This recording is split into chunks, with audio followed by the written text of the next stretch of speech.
Asubuhi ya leo katika mlango wa bahari wa Strait of Hormuz, hali imeendelea kwa tete huku jeshi la Iran likidhibiti kwa karibu kabisa kila meli inayojaribu kupita.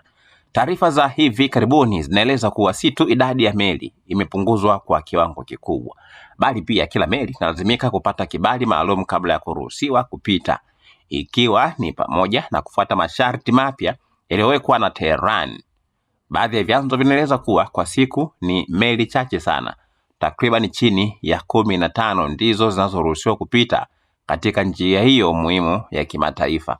Katika hatua inayozua mjadala mkubwa duniani, Iran imeanza kutekeleza sera ya kulipisha tozo kwa meli hizo, huku mapendekezo mapya yakitaka malipo yafanyike kwa fedha ya ndani ya nchi hiyo rayo kama njia ya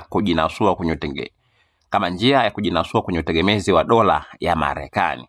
Hatua hiyo imeibua hofu kubwa katika sekta ya usafirishaji na nishati duniani, kwani mlango huo wa bahari ni njia inayopitisha takriban sehemu kubwa ya mafuta ya dunia, na wataalamu wanasema kuwa udhibiti huu mkali unaweza kusababisha kupanda kwa bei ya mafuta na bidhaa nyingine duniani endapo hali itaendelea kuwa kwa muda mrefu. Wakati huo, baadhi ya mataifa na makampuni ya usafirishaji yamelazimika kuingia makubaliano ya moja kwa moja na vikosi vya Iran ili kupata ruhusa ya kupita, hali inayotafsiriwa na wachambuzi kama Tehran Tulbuth kwa maana ya mfumo wa Iran kusimamia na kunufaika moja kwa moja na njia ya kimataifa. Pamoja na hayo, mashirika ya kimataifa ya usafirishaji yameonya kuwa hatua ya kulipisha meli kupita katika njia ya kimataifa inaweza kukiuka sheria za kimataifa za bahari na huenda ikazua mvutano mkubwa zaidi kati ya Iran na mataifa makubwa. Kwa sasa macho ya dunia yanaelekea katika mlango huo wa Hormuz, huku ukibaki kuwa kitovu cha mvutano wa kiuchumi,